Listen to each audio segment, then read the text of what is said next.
सध्या सोशल मीडियावर एक व्हिडिओ व्हायरल होत आहे, ज्यामध्ये एक बस चालक टेम्पो चालकाला शिव्या देताना आणि टेम्पोची तोडफोड करताना दिसत आहे।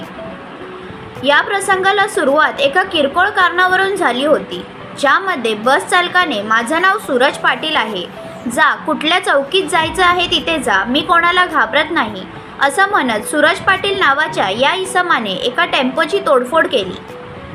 संबंधित टेम्पो चालक त्याच्यासमोर हात जोडत राहिला, मात्र तरीही सूरज पाटील नावाचा इसम त्याला घाणेरड्या शिव्या देत राहिला, मारत राहिला आणि इतक्यावरच तो थांबला नाही, तर त्याने आपल्या स्कूल व्हॅनमधून लाकडी दांडकं काढलं आणि त्याच दांडक्याने टेम्पोची काच फोडली।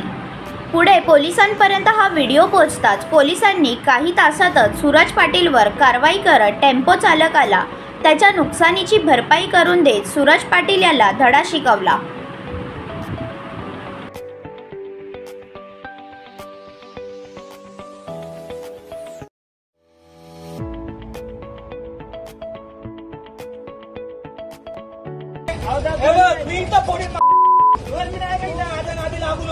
गाडीचा नंबर घे आणि कुठल्या चौकीला द्यायचा ना दे, नाम कळन तुझा बाप कोण आहे माझा बाप कोण आहे। चौकीची भाषा करतो, चौकीची भाषा करतो का?